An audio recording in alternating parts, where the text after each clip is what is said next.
নমস্কার সবাইকে, আশা করি সবাই ভালো আছো। আবার একটা নতুন ভিডিও নিয়ে চলে এসেছি তোমাদের কাছে।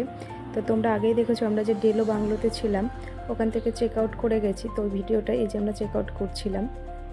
তো চেক আউট করে না কিছু খাওয়া হয়েছিল, 9টা না 8:30টায় চেক আউট করেছিলাম। তো এখানে দাঁড়িয়েছিলাম একটু চা খাওয়ার জন্য। আর এই যে ব্রিজটা দেখছো আর নিচে যে নদীটা দেখছো, এই নদীর নাম হচ্ছে বালা নদী। তো ভিউ পয়েন্টটা খুব ভালো ছিল বলে আমরা এখানে দাঁড়িয়েছিলাম চা খাওয়ার জন্য। তো চাটা খেয়ে যে বেরিয়ে পড়েছি। মানে সিকিমে তুমি রাস্তায় যেখানেই দাঁড়াও না কেন সেটাই তোমার ভিউ পয়েন্ট হয়ে যাবে, মানে এত সুন্দর চারিদিকে। তো আমরা এই কালিম্পং থেকে আবার কোথায় যাচ্ছি সেটা তো বলবোই তোমাদের সাথে, শেয়ার করবো। সে অনেক দূরের রাস্তা, 8:30টায় বেরিয়ে প্রায় বেজে গেছে 3টে বেজে গেছে, 3টে সাড়ে 3টে বেজে গেছে সেখানে যেতে। দেখো চারিদিকটা কত সুন্দর। আর এই যে সব কিছু পেরিয়ে চলে এসেছি টি গার্ডেনে। এটা হচ্ছে টি গার্ডেন। তো এখানে দাঁড়িয়ে যেটা ছবি তুলবো সেই টাইমটাও দেয়নি, বলছে ছবি তুলতে গেলে লেট হয়ে যাবে, টাইম পাবো না, ট্রেন পাবো না। তো আজ আমাদের ট্রেনে ওঠারও শেষ দিন, আমাদের ঘোরা যে ট্রেনে উঠবো আমরা সন্ধেবেলা। এটা টি গার্ডেনটা ছিল।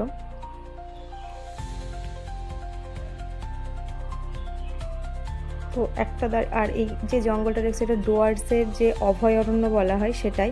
আর কপালে যদি থাকে না, হাতি তুমি দেখতে পাবে রাস্তা পারাপার হতে। আর এখানে এমন একটা জায়গা ছিল যেখানে দাঁড়ালে ঘড়ির টাইম ঠিক থাকে না, টাইমটা এদিক ওদিক হয়ে যায়। তো আমরা সেই রাস্তা দিয়ে গেছি, আমাদের টাইম উল্টোপাল্টা সত্যি হয়ে গেছে। তো সব কিছু পেরিয়ে আজকে আমরা চলে যাচ্ছি আমার এক দেওরের সাথে দেখা করতে, কোচবিহারের মাথা ভাঙায়। সে অনেক দূরের রাস্তা, কিন্তু তাও গেছি আমরা দেখা করতে ওদের মানে দেওর তারপরে আমার জায়ের সাথে। তো ওদের ওখানে লাঞ্চ টাঞ্চ করে চলে এসেছিলাম। 6:30টায় ট্রেন ছিল মাথাভাঙা স্টেশনে। এই হচ্ছে মাথাভাঙা স্টেশনটা, ওরা আমাদের দিতেও এসেছিল। এই যে সবাই নেমে পড়েছি গাড়ির থেকে।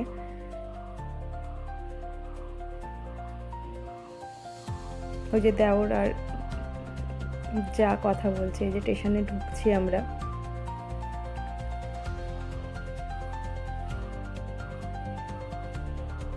এটা ছিল স্টেশনটা, মাথাভাঙা স্টেশন। আর আমরা এসেছিলাম পদাতিক এক্সপ্রেসে আর যাচ্ছিও পদাতিক এক্সপ্রেসে। তো এই যে আমাদের ট্রেনটা ঢুকে গেছি, আমরা সবাই ট্রেনে উঠে পড়েছি। উঠে কথাবার্তা হচ্ছিল সবারই আর কি, এক জায়গায় সিট ছিল আমাদের সবারই। আর শিয়ালদা এই যে ঢুকছে, এত লেট ছিল না ট্রেনটা, প্রায় 1.5 ঘন্টা লেট ছিল ট্রেনটা শিয়ালদায় ঢুকছে যখন। তো এই আর কি, মানে লাস্টের দিন খুব কষ্ট হয়েছে জার্নি করতে, মানে টানা একভাবে গাড়িতে বসে থেকে পাটা ব্যথা হয়ে গেছিলো। এই যে শিয়ালদা স্টেশনে আমরা ঢুকে মানে চলে এসেছি, পৌঁছে গেছি। তো শিয়ালদা থেকে কৃষ্ণনগর লোকালে উঠবো আমরা, যেহেতু আমাদের বিন্নগরে বাড়ি। তো ট্রেন ঢুকে গেছে, এই যে শিয়ালদা থেকে আমরা ট্রেনে উঠে পড়েছি, যাচ্ছি বাড়ির উদ্দেশ্যে। খুব কষ্ট হয়েছে, আর ঠান্ডার থেকে যেহেতু গরমে এসে আরও কষ্ট হয়ে গেছে। এই যে রানাঘাটে চলেও এসেছি, আর একটা স্টেশন বাড়ি যেতে। তো এখানেই বলে রাখি, ভিডিওটা যদি ভালো লাগে লাইক করো, শেয়ার করো, কমেন্ট করো। ঘোরার